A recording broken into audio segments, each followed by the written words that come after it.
Welcome to the Wellness Connection podcast with Fiona Kane. My name is Fiona Kane, and this is episode 14. Today, I'm going to be talking to you about reflux and GORD, gastroesophageal reflux disease. So, there's a lot of factors around what causes reflux, what it is, all of that sort of thing. So, I'm going to explore a little bit about what reflux is. So, reflux essentially happens when we have pressures build up in our stomach, and your stomach makes hydrochloric acid, and hydrochloric acid is what you use to break down a lot of your foods, especially your proteins. So, as it sounds, hydrochloric acid is an acid, and your stomach has a special lining in there to make sure it can deal with hydrochloric acid, because hydrochloric acid's job is to break down food. So it's got quite a strong lining. But what can happen is we have pressures for various reasons, pressures build up in the stomach, and the hydrochloric acid pops up into the esophagus. And that burns because the esophagus has a different lining which is not made for acid. And therefore, you have this acid reflux. So, what I want to talk about today is some of the misconceptions about acid reflux and making sure that you look at it from a holistic point of view of all of the things that might be driving this for you. Because what happens more often than not is people get a diagnosis of GORD, so gastroesophageal reflux disease. They will see it as a disease that's just happened to them, nothing they can do about it, and they will be prescribed medication for it.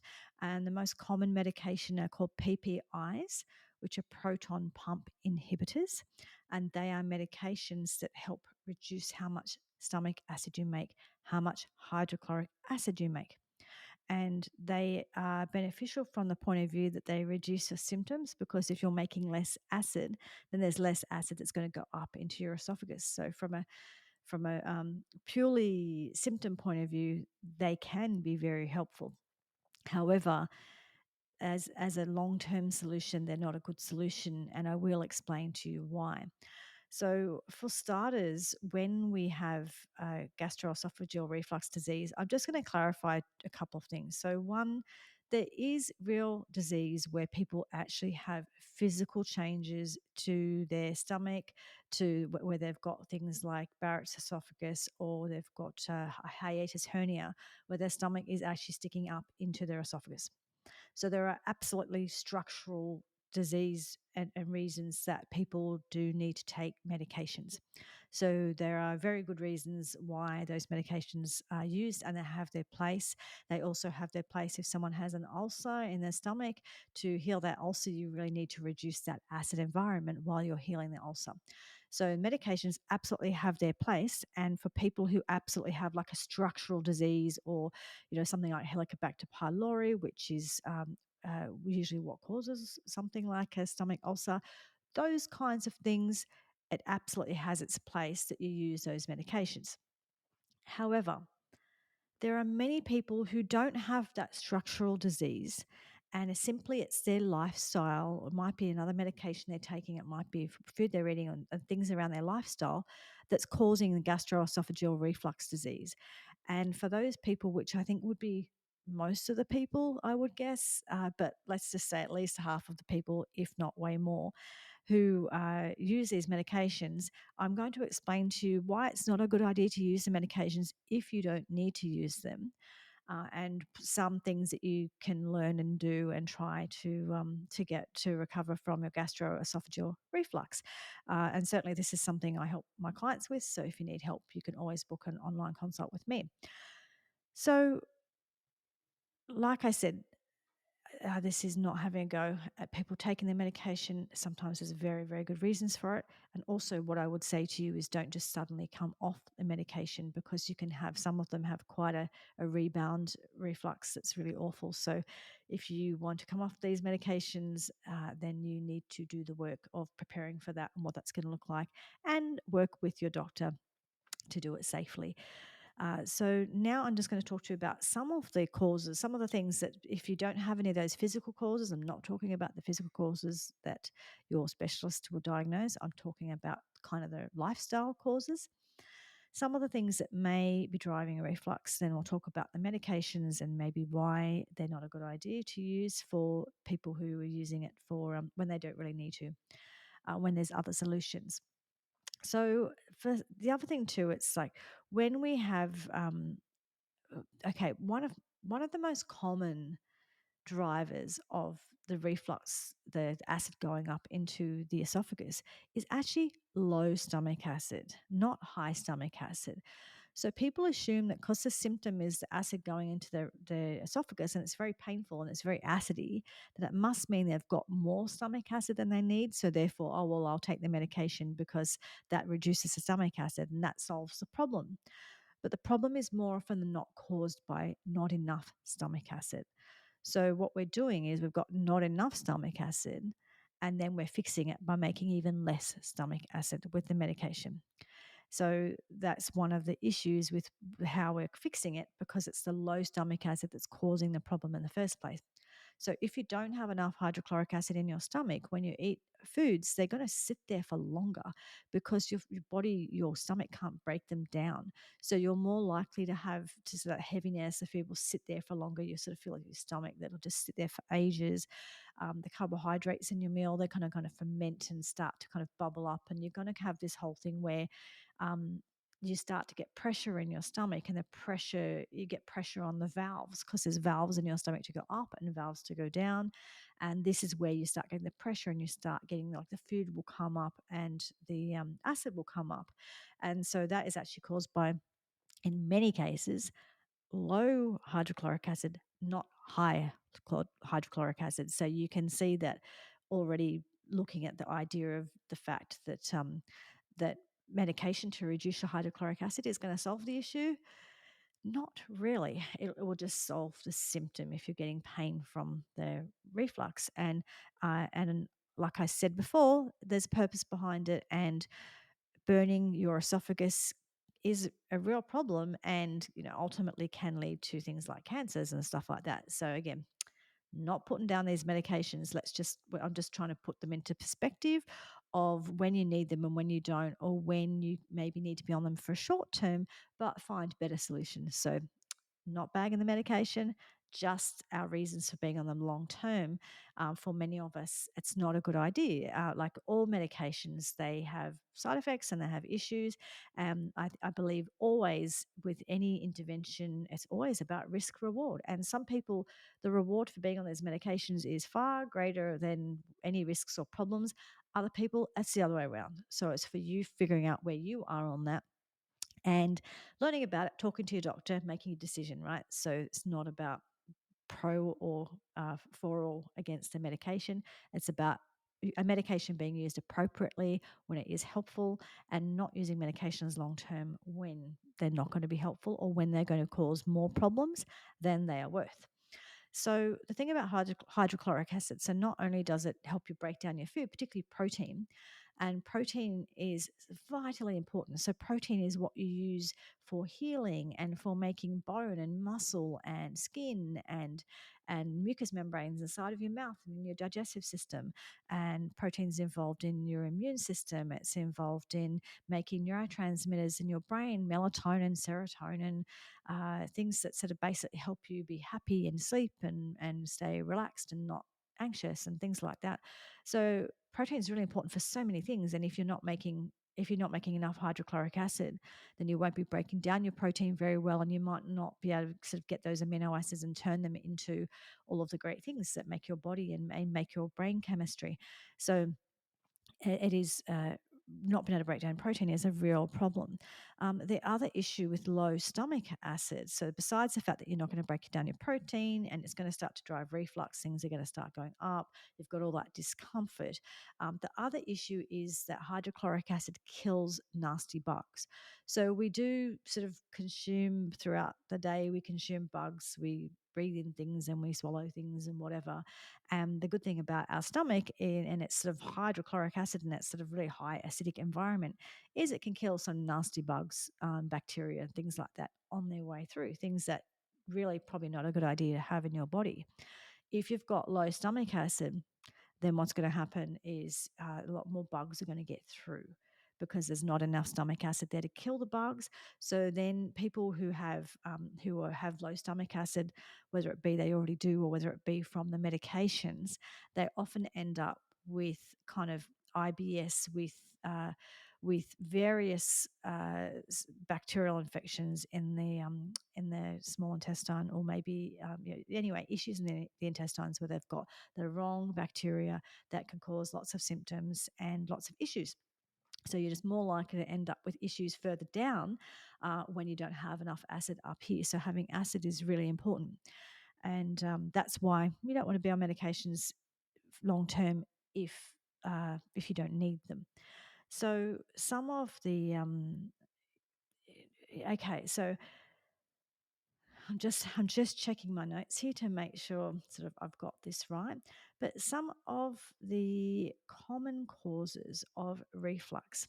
So it could be consumption of too much sugar, too many carbohydrates. That will absolutely cause reflux. Like I said, those sorts of foods tend to ferment, and you get a lot of that fermenting in your stomach, then it's more likely to put pressure to come up. Stress is a really, really big one. And with stress, you know, if you are eating when you are not relaxed, your body can't make digestive enzymes, and you're going to have all sorts of digestive issues. I'm going to talk more about that a little bit later. Too much alcohol will certainly drive reflux. Smoking drives reflux. Heartburn medications, ultimately, they will drive, they will kind of resolve it, but they can also cause it. Um, Not consuming enough protein from your diet, because we need protein kind of to make everything. So not eating enough nutrition is a problem. Uh, Food sensitivities, yeah. So if you have just a reaction to certain foods, they are more likely to drive reflux for you. Helicobacter pylori, which I said, that bug that we get in our stomach that causes stomach ulcers and things like that, that will certainly cause reflux. With pregnancy, everything gets messed about and everything gets pushed out of the way. All of your organs get pushed out of the way. So reflux, you've got this gigantic thing inside of your abdominal space, and it pushes everything out of the way. So of course you get reflux from that. Also, hormonal treatments, particularly things like the contraceptive pill and kind of any actually sort of sex hormone treatments. So whether it be HRTs or things like that, so they can also cause reflux. So it's good to understand that there's lots of different drivers. So there's lots of different solutions that you can look at for resolving your reflux. Look, the other issue in regards to the medications is that they prevent prevent the making and absorption of vitamin B12. So vitamin B12 is one of those things that is kind of complicated, but it's in your food, but also your stomach's involved with intrinsic factor and other enzyme reactions and things like that. Essentially, your body helps to absorb but also make vitamin B12, and the acid in your stomach is part of that.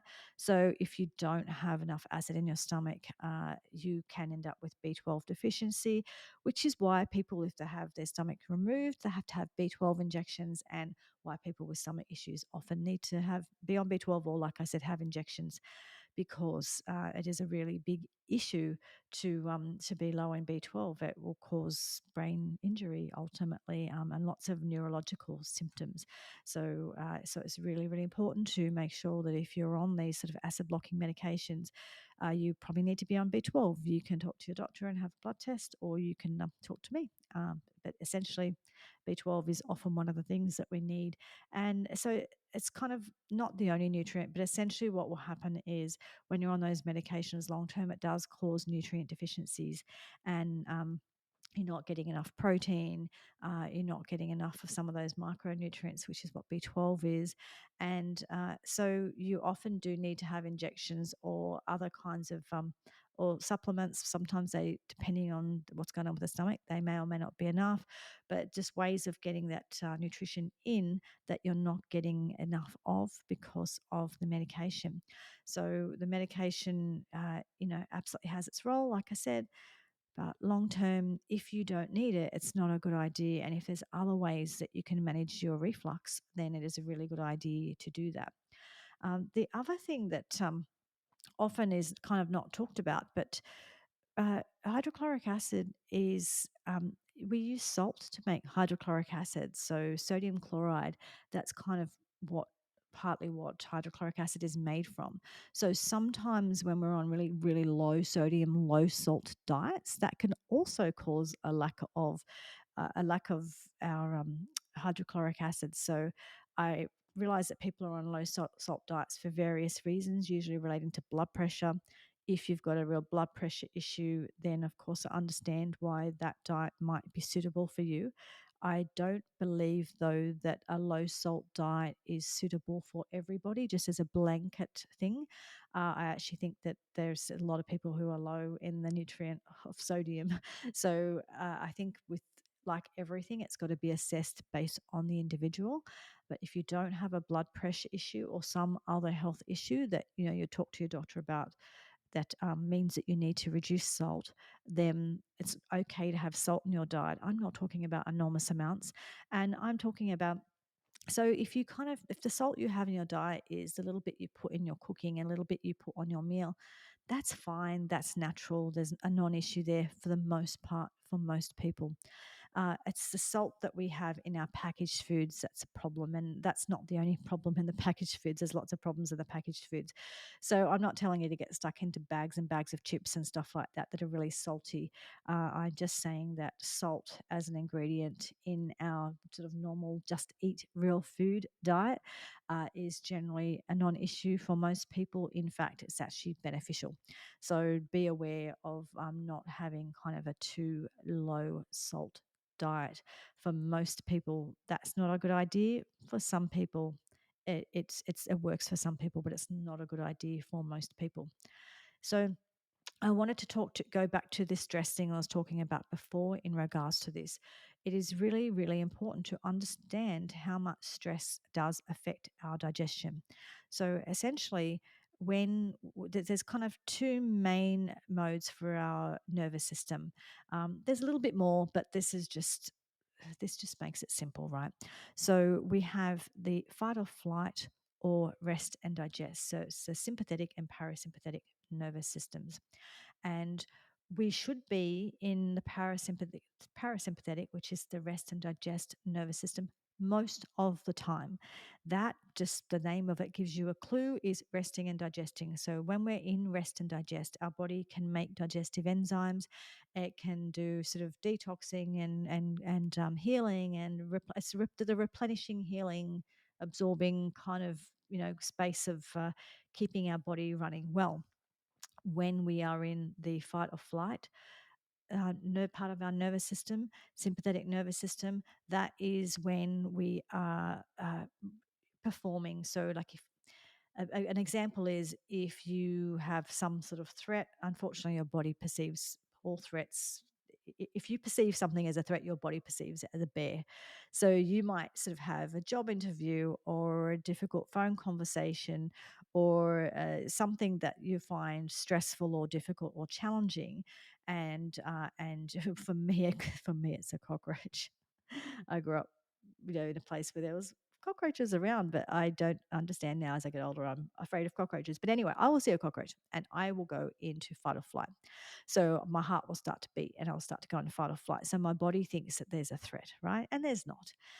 So what I'm just trying to say is that a lot of us go into this fight or flight threat mode for things that might be stressful and might be challenging, but they're not life or death threat. The problem is your body thinks it's life or death. So your body responds that way. So it's good to start to notice what causes you to go into that stress mode, what that looks like. And for some people, it might not be an obvious stress mode, but I would say for a lot of people, they're just on all of the time.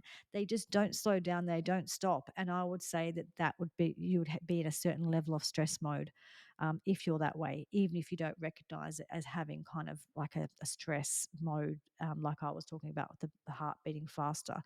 But essentially, we are in this kind of sympathetic nervous system a lot of the time throughout the day in our busy, sort of stressful modern lives, and we need to be in that rest and digest parasympathetic system. And the way that you get into that system, one of those ways is a breathing technique, what you do. And there's various versions of this. This is just my version of it. So for 1 minute, you breathe in for 4 seconds and out for 7 seconds.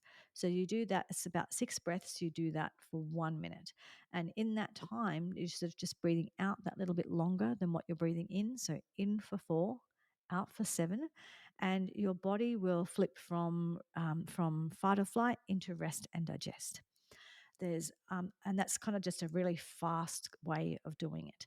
Uh, I often tell people that while they're doing it to actually sort of say to themselves, sort of in their mind, I'm safe, I'm fine, everything's fine, because usually you are safe at that moment, even if life is throwing challenges at you. Right at this moment, I've got lots of challenges going on in my life, but there's no lion in this room, right? So it's really just letting your body know there's no lion. There's no line, I'm safe right now. So, regardless of what's going on in your life, most of us, most of the time, are safe right now. So, it's just reminding yourself of that. So, I remind myself of that throughout the day. If I start getting stressed for any reason, or if I just feel like I'm starting to get a bit overwhelmed, or for example, for me, if I see a cockroach, I just remind myself I'm safe and there's no need to go into fight or flight mode. I don't need that for a cockroach. So, it's really good to learn yourself, learn your body, and just regularly put yourself back into that rest and digest mode. When we're in fight or flight mode, we have no circulation go to our digestive system. It all goes to your heart so it can beat faster in your arms and legs, so you can run faster, in your eyes so you can see, because you're running away from the lion or the bear, or you've got to kill the bear or the lion. And so all of your resources go there, which means no resources to your digestive system, or the same for your reproductive system. So when we're really stressed like that, we're more likely to have issues with digestion and reproduction. And that's one of those reasons why when you get a shock, or when you get sort of a traumatic thing happen, you often will feel sick straight away. You feel sick straight away because all of your digestive, all of the blood leaves that digestive system, all of the circulation leaves it. And so all of a sudden it's like, oh, everything's sitting there and it's not sort of flowing the way it should. So just learning how to manage your stress, some strategies for managing your stress can really, really help you with your digestion. Just learning how to be relaxed, not watching the news when you're eating, not eating over your laptop, sort of throwing it in while you're doing your work, not being on socials and scrolling on socials, because we don't always know. First of all, it's keeping us really active, and we need to relax when we're eating. But secondly, you don't know what you're going to see, and suddenly it's like, oh, this has happened, or this person's died, or this horrible thing has happened somewhere in the world. There's a war going on, something. There's been an earthquake. Just stuff that you don't need to see while you're trying to be in rest and digest. So it's a good idea to eat in the most relaxed way as possible, without the news, without the scrolling, without sitting over our laptop doing our work. Just something that sort of just gets us away. You could read a book if you want to, like a novel or something like that helps you feel quite relaxed. But just basically being in a relaxed mode while we're eating can make a really, really big difference for things like reflux. Making sure you're not avoiding salt if you don't need to. You don't need to eat tons of it, but just the normal amount that we have in our meals and things. Some people have just really taken the salt message to heart and just not having it at all. If you've got a blood pressure issue or some other health issue that you've talked to your doctor about, that's a different story. But for the average person, they do need to have some salt in their diet. And then looking at other things like, are you on other medications that might be driving your reflux, or what's going on there? And there are lots of, or like I said, eating too much, eating the wrong kind of food. Like, I know potato chips cause reflux in me. So do I need to go on a reflux medication, or do I need to stop eating potato chips?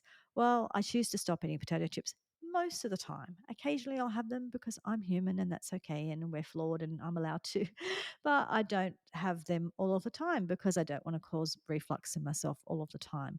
And the other thing would be in regards to eating in a relaxed way. It's also kind of that, because we often eat in the car too, not in the car, not while you're driving. You are not relaxed when you are driving. You can't be, because you have to be. You're in that mode to sort of make sure that everything's safe.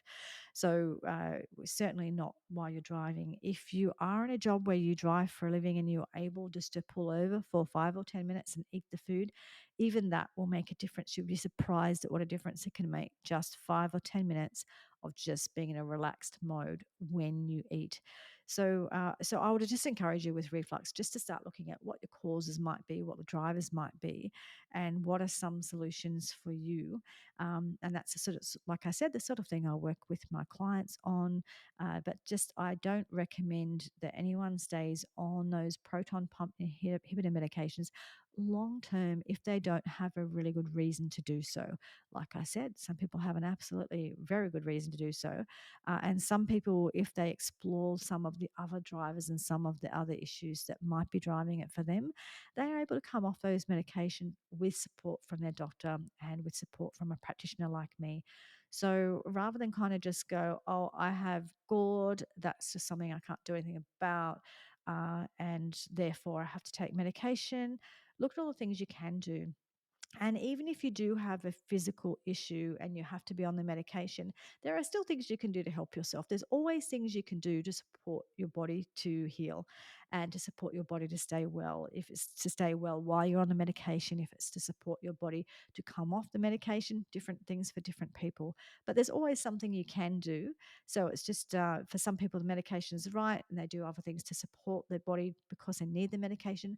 For other people, they don't need the medication, so you support your body to heal and to learn what is the best way of eating for you, and then you don't need to be on the medication. So it's just all about working with what is right for you, but just understanding that having GORD does not necessarily mean that you have to be on medication forever.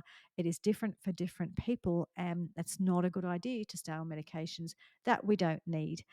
So anyway, I hope that was useful. Just help you understanding a little bit about reflux, a little bit about the common medications that are used, some of the drivers, and some of the things that we can do to reduce our risk. Anyway, I will leave it at that. I hope you have a great week. I'll talk to you next week. Thanks. Bye.